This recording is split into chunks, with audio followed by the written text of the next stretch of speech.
جب نصرت الہی پر کامل یقین ہو جائے تو مومن کے دل سے مخلوق کا خوف ختم ہو جاتا ہے۔ انسان دنیا میں بہت سے برے کام مختلف قسم کے خوف کی وجہ سے کرتا ہے۔ اگر خدا کی مدد پر یقین کامل ہو جائے تو انسان لاتعداد برائیوں سے بچ سکتا ہے۔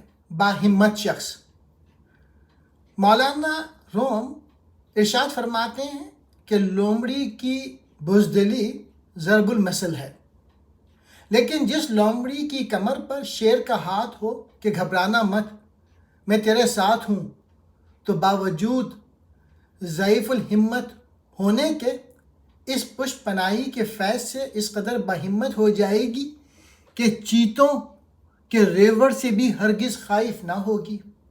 شیر پر نظر ہونے کی وجہ سے وہ دلیر ہو جائے گی۔ یہی حال اللہ تعالیٰ کے خاص بندوں کا ہوتا ہے کہ وہ باوجود خستہ حال، شکستہ تن اور فاقہ زدہ چہروں کے باطل کی اکثریت سے خوفزدہ نہیں ہوتے۔ حضرت جعفر طیار رضی اللہ تعالیٰ عنہ ایک قلعے کو فتح کرنے کے لیے تنہا اس قوت سے حملہ آور ہوئے کہ معلوم ہوتا تھا کہ گویا وہ قلعے ان کے گھوڑے کے پاؤں کے سامنے ایک ذرے کے برابر ہیں۔ قلعے والوں نے خوف سے قلعے کا دروازہ بند کر لیا، کسی کو بھی سامنے آنے ہی کی ہمت ہی نہ ہوئی۔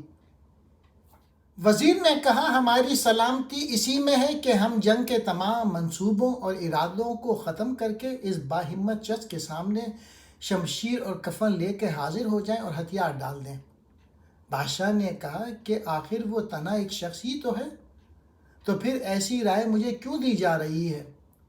وزیر نے کہا، آپ اس شخص کی تنہائی کو بے وقتی کی نگاہ سے نہ دیکھیں، ذرا آنکھ کھول کر قلعے کو دیکھیں کہ سیماب کی طرح لرزاں ہے۔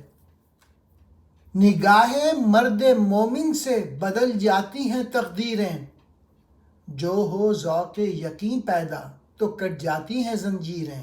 بے شک چوہے ہزاروں کی تعداد میں ہی کیوں نہ ہوں، اگر وہاں لاغر و نحیف بلی بھی آ جائے تو چوہوں کی اکثریت غلبہ ہیبت و خوف سے بیک وقت مغفور ہو جاتی ہے۔ بلی کے دل میں جو جرأت اور ہمت ہے وہ چوہوں کے قلوب میں نہیں۔ چوہوں کے اتنی بڑی جماعت کا ایک بلی کے سامنے حواس باختہ اور ہوش رفتہ ہو جانا اس امر کی دلیل ہے کہ بلی کی جان میں جرأت قلبی کا پایا جانا ہی سبب ہے کہ چوہوں کی تعداد اگر 1,00,000 بھی ہو تب بھی ایک لاغر و نحیف بلی کو دیکھ کے سب مفرور ہو جاتے ہیں۔ معلوم ہوا تعداد کوئی چیز نہیں، جرأت اور ہمت ہی اصل چیز ہے۔